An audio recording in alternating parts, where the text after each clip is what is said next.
What's going on, nation? I'm Scott from muscularstrength.com, and today we're going to be talking about biceps, or rather what you're doing wrong if you can't seem to get them to grow. And even if your biceps are growing, we're still going to be addressing a few points that might help accelerate their growth and maximize your time in the gym. But before we get started, be sure to turn on video notifications so you never miss a new video upload from me. So mistake number one, not understanding how gravity works.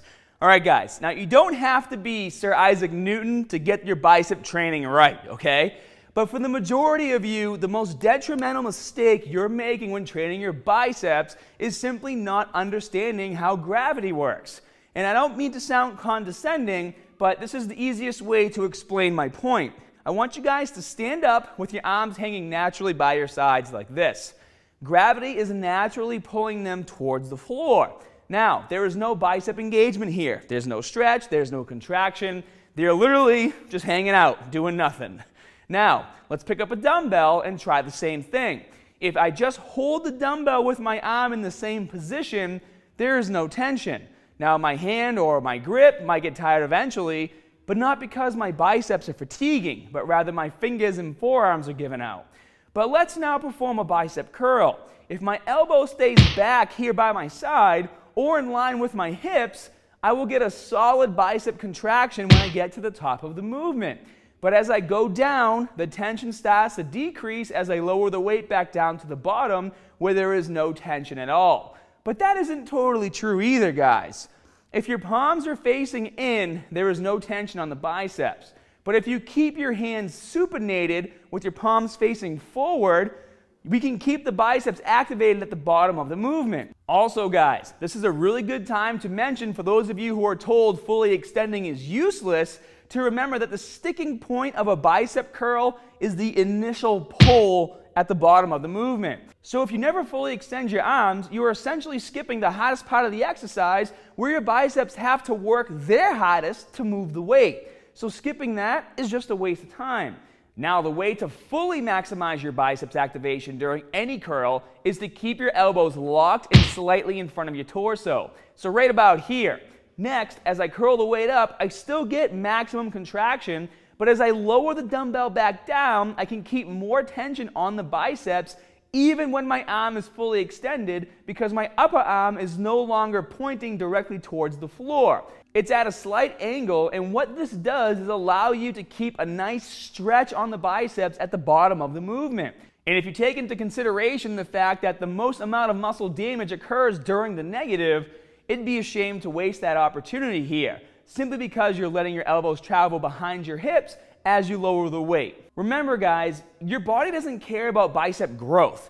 It's always trying to seek out the easiest path to move the weight that you're lifting. So that's why you'll naturally want to bring your elbows back and the dumbbells closer to your body as you lower the weight and even as you curl it up. But don't get confused, guys, because in the past we have talked about drag curls, which are performed by bringing the elbows back on the way up, but that's a different exercise, and if you want to learn more about it, you can check out my recent video on drag curls versus spider curls to target bicep peaks. So to wrap up the first mistake, guys, if you want to maximize any bicep curl that you're doing, what you're going to do is start with your palms facing forward like this. So you're going to supinate your hand, get the bicep activation started at the bottom of the movement, and then to ensure that we have a stretch on the biceps, instead of just hanging straight down like this, we're going to bring our arms slightly forward. Once in this position, going to curl up, contracting and flexing your bicep as hard as you can. Make sure when you get to the top, you're flexing and squeezing your bicep as hard as you can. And then as you go down, make sure your elbow stays in that same position, okay? You don't want to come up and then do this, because what that's going to do is negate the eccentric portion of the movement where you get the most muscle fiber breakdown for regrowth. You want to really maximize that negative. So elbows in front, up, squeeze, come back down, control the negative, and then the other side, up, squeeze, come back down, control the negative, and the entire time keeping those elbows in front of my hips. The second mistake has to do with the frequency of your training. Remember that your biceps and every other muscle in your body respond to progressive overload.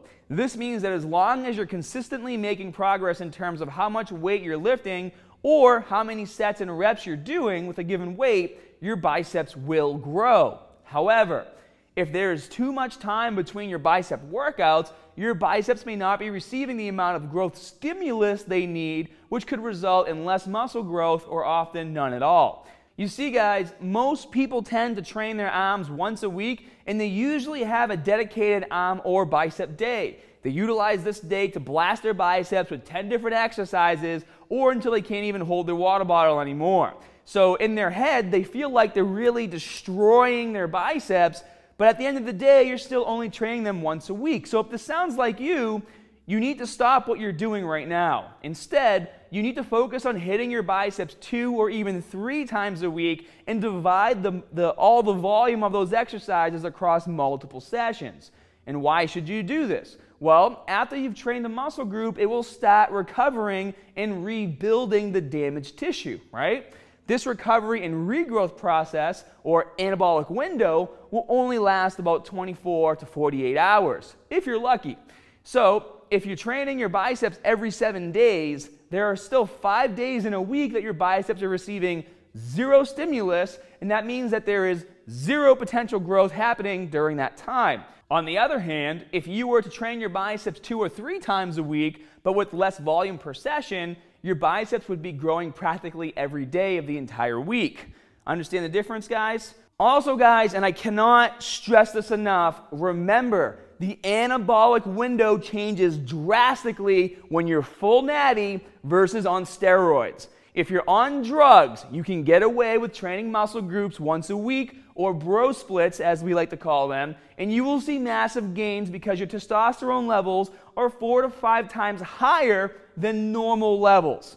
Now, as a full natty, you can still see progress doing bro splits, and I'll repeat that.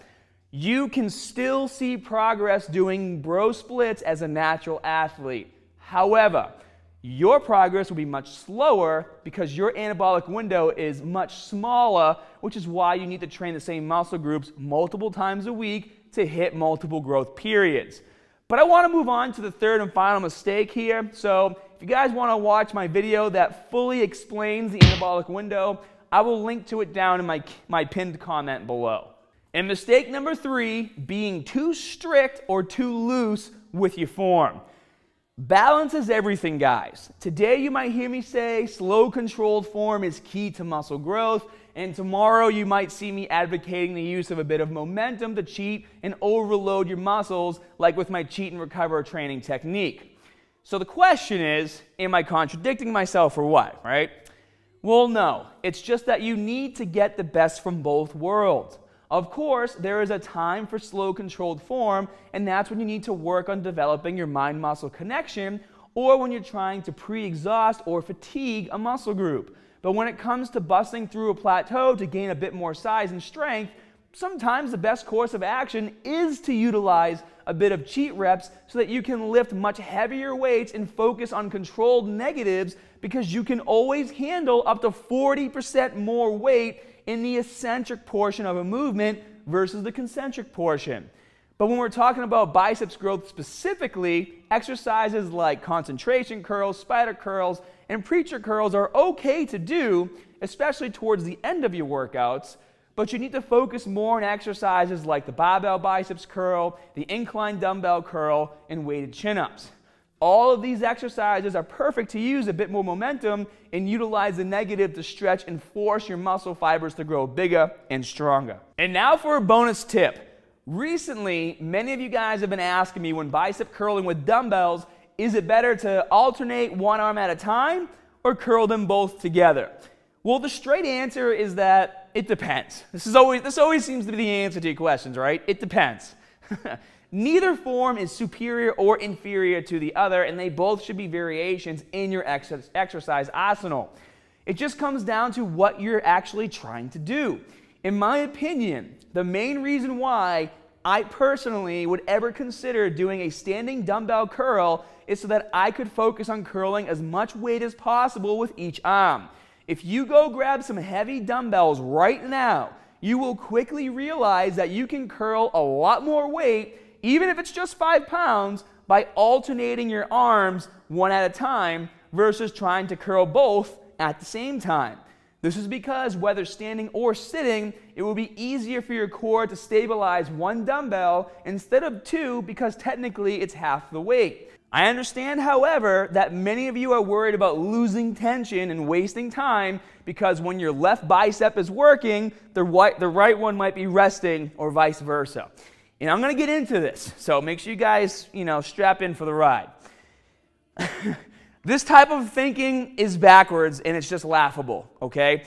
Mainly when you see people talking about this, it is literally just clickbait BS that's confusing, and honestly, this talk of losing tension is really starting to get old. It's been talked about a lot over the past few years, and let me explain.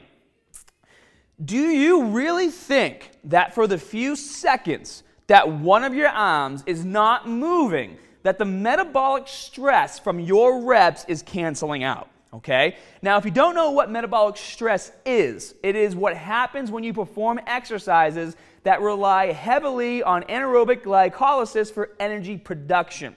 In simpler words, metabolic stress happens when you do a lot of repetitions and sets with short rest periods in between.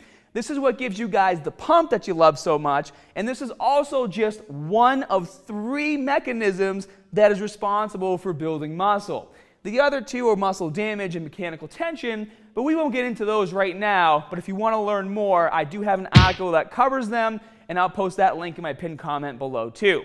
But simply put, resting one arm while the other curls the weight for 2 to 3 seconds is not enough time for your biceps to recover from the amount of stress being placed on them during the entire set.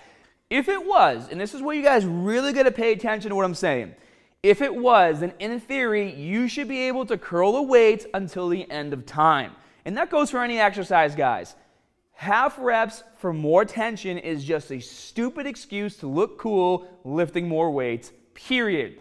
I guarantee you that no matter what exercise you do, whether you're fully locking out your elbows or alternating your arms, that you will hit a point to where you are fatigued and cannot possibly perform another repetition. So don't be fooled by the clickbait, guys. Personally though, guys, this doesn't bother me, doesn't impact my workouts or what I teach, but what does bother me and what it does impact is that so many of you guys are being fooled into basically training half-assed and you're being promised more gains from it, and that's kind of where I draw the line, and that's why I'm being more vocal about it. I'm sick and tired of people saying more tension and do half reps when I know that for you full natty guys watching my videos, it is not going to benefit you. If anything, it's going to hold back your gains. Now, on the other hand, though, if you want your sets to take less time, or if you have a muscle imbalance in your biceps with one bicep being smaller and weaker than the other, it is probably okay to curl both arms at the same time. This way you can make sure that neither arm is going up faster than the other since they'll both be going up at the same speed. But even with saying that, it might be better for you to just use a barbell at that point so you can have more control and lift more weight. Be sure to smash that like button if you guys enjoyed the video, and if you need a new program to build muscle and strength, make sure you click the link in my pinned comment below. No gimmicks or fancy stuff, guys, just straight to the point workouts to maximize your gains. And as always, more good stuff coming soon. See you guys.